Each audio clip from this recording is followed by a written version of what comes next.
नमस्कार, मैं हूं आकाश और आप देख रहे हैं STZ इन्फो टीवी। तो शुरू करते बिना किसी देरी के आज का समाचार बुलेटिन और नजर डालते हैं उत्तर प्रदेश की प्रमुख खबरों पर।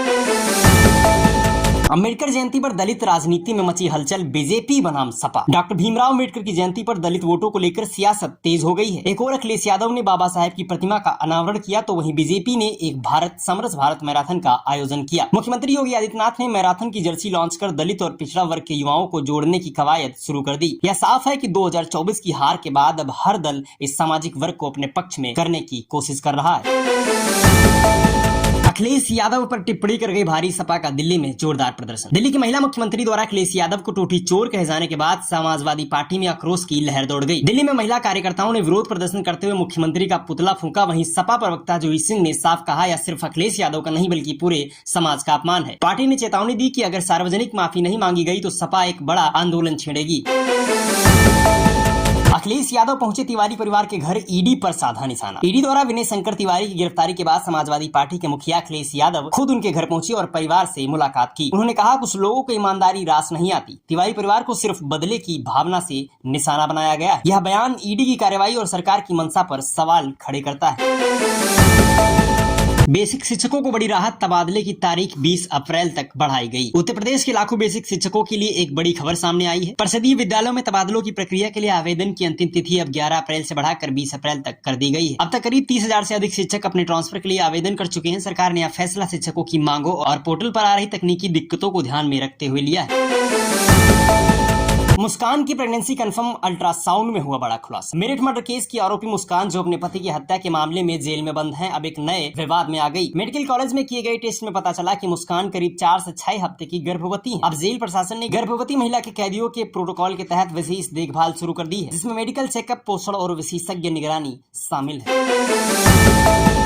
करड़ी सेना से भिड़े अखिलेश, राणा सांगा पर टिप्पणी से बढ़ा विवाद। राजस्थान की करड़ी सेना ने सपा सांसद रामजीलाल सुमन के बयान पर नाराजगी जाहिर की और माफी की मांग की। इस पर अखिलेश यादव ने पलटवार करते हुए कहा, अगर हमारे सांसद का अपमान किया गया तो समाजवादी भी पीछे नहीं हटेंगे। ये वही करड़ी सेना है जो भाजपा की गोद में बैठी हुई है। सियासी संग्राम तेज है और दोनों ओर तलवारें खींच चुकी हैं। तहव्वुर राणा से पूछताछ में सामने आया मुंबई अटैक का दुबई कनेक्शन। जी हां, 26/11 मुंबई हमले के मुख्य आरोपी तहव्वुर राणा से NIA की पूछताछ में एक बड़ा खुलासा हुआ। सूत्रों के मुताबिक हमले से पहले वह दुबई में एक संदिग्ध शख्स से मिला था, जिससे माना जा रहा है कि उसे हमले की जानकारी पहले से। अब NIA उस शख्स की पहचान और लिंक को उजागर करने में जुटी है। एक बड़ा सवाल, क्या दुबई था इस आतंकी हमले की प्लानिंग का गुप्त अड्डा?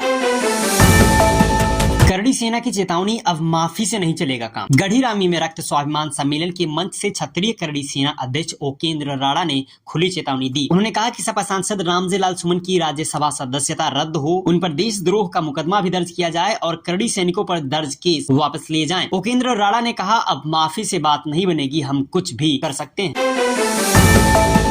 वक्त एक बीमारी थी, इलाज जरूरी था, आरिफ मोहम्मद खान का बड़ा बयान। लखनऊ पहुंचे बिहार के राज्यपाल आरिफ मोहम्मद खान ने वक्फ कानून को बताया एक बीमारी और कहा कि इसका इलाज जरूरी था, इसलिए इसमें संशोधन किया गया। यूपी के विकास पर बोले, राज्य लगातार तरक्की की नई इबारत लिख रहा है। सैफई में कबड्डी खिलाड़ी की मौत, हॉस्टल में लटका मिला शव। उत्तर प्रदेश के सैफई स्थित मेजर ध्यानचंद स्पोर्ट्स कॉलेज से एक दुखद खबर सामने आई, जहां 17 वर्षीय कबड्डी खिलाड़ी राजीव सिंह का शव उसके हॉस्टल के कमरे में फंदे से लटका मिला। पुलिस का कहना है कि आत्महत्या के कारणों की जांच की जा रही है, जबकि कॉलेज प्रशासन और साथी खिलाड़ी सदमे में। क्या किसी दबाव या मानसिक तनाव ने ली एक होनहार खिलाड़ी की जान? नेशनल हेराल्ड केस, सोनिया और राहुल की बड़ी मुश्किल। ईडी ने national Herald money laundering case में गांधी परिवार की कंपनी यंग इंडियन की संपत्तियों को जब्त करने की प्रक्रिया तेज कर दी। 11 अप्रैल को दिल्ली, मुंबई और लखनऊ के रजिस्टर ऑफिसों को नोटिस भेजे गए, जहां 2000 करोड़ से अधिक की संपत्तियां स्थित हैं। जांच में अब तक 988 करोड़ रुपए की संदिग्ध कमाई का खुलासा हो चुका है। एक बड़ा सवाल, क्या यह सिर्फ जाँच है या कांग्रेस को दबाने की रणनीति है? STZ इन्फो टीवी पर फिलहाल के लिए इतना ही। देश दुनिया की हर बड़ी और जरूरी खबर सबसे पहले और सबसे सटीक तरीके से पाने के लिए जुड़े रहिए हमारे साथ। मैं हूँ आकाश, फिर मिलूंगा एक नई रिपोर्ट के साथ। तब तक के लिए नमस्कार, जय हिंद, वंदे मातरम।